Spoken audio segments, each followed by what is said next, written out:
Assalamualaikum warahmatullahi wabarakatuh. Perkenalkan, nama saya Risma Hermawanti dengan NIM 1012197. Saya dari kelas B321, jurusan S1 Manajemen. Video ini saya buat untuk memenuhi tugas evaluasi tengah semester mata kuliah Tata Kelola dan Tanggung Jawab Perusahaan. Di sini, saya akan menjelaskan materi mengenai komite audit. Nah, yang pertama, teman-teman tahu nggak sih apa itu komite audit? Komite audit adalah komite yang dibentuk dan bertanggung jawab kepada Dewan Komisaris dalam membantu melaksanakan tugas dan fungsi Dewan Komisaris menurut Peraturan Bank Indonesia nomor 8 garis miring 4 garis miring PBI garis miring 2006 tentang pelaksanaan Good Corporate Governance bagi bank. Nah, yang selanjutnya ada persyaratan komite audit.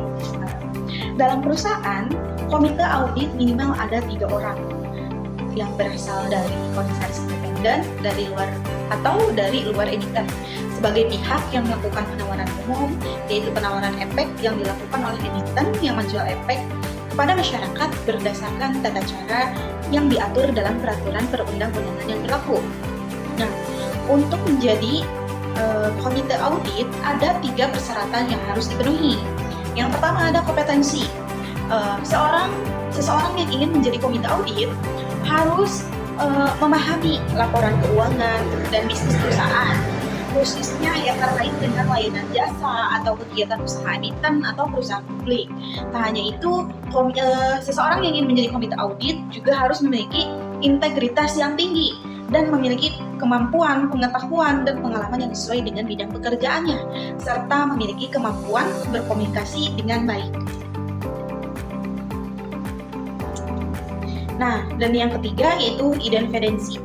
Independensi komite audit agar komite audit dapat memberikan referensi, pendapat, dan saran yang bersifat akuntabel, komite audit menjalankan tugas dan tanggung jawabnya secara profesional dan independen tanpa adanya benturan kepentingan dan intervensi dari pihak manapun.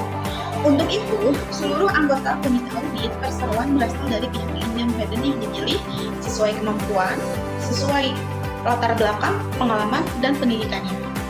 Seluruh anggota komite audit tidak memiliki saham perseroan, tidak memiliki hubungan usaha dengan perseroan, bebas dari berbagai kepentingan pribadi, serta tidak memiliki hubungan afiliasi dengan pemegang saham utama maupun dewan komisaris dan direksi perusahaan. Yang selanjutnya ada tugas dan tanggung jawab komite audit.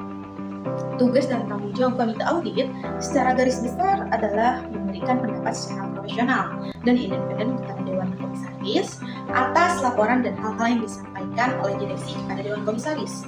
Berdasarkan hal tersebut, tugas dan tanggung jawab komite audit antara lain adalah yang pertama, melakukan penelaahan atas laporan keuangan dan informasi keuangan perseroan yang akan disampaikan kepada publik dan pihak regulator. Yang kedua, memberikan rekomendasi kepada Dewan Komisaris untuk penunjukan akuntan publik yang didasarkan pada independensi, ruang lingkup penugasan, dan imbalan audit.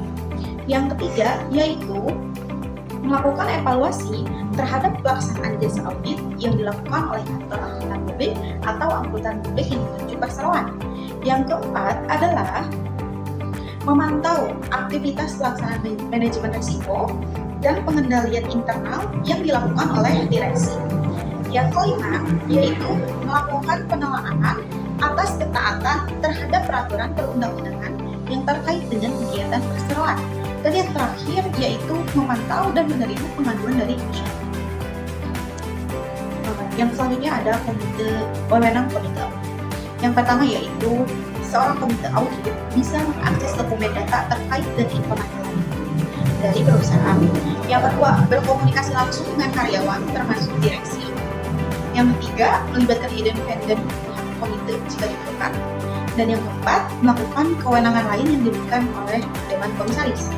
Jadi, kesimpulannya, seorang komite audit harus bisa menjaga kerahasiaan dokumen data dan informasi emiten atau perusahaan B, serta membuat laporan tentang pekerjaan yang telah dilakukan perusahaan tersebut untuk meningkatkan kompetensi secara terus-menerus melalui pendidikan dan pelatihan.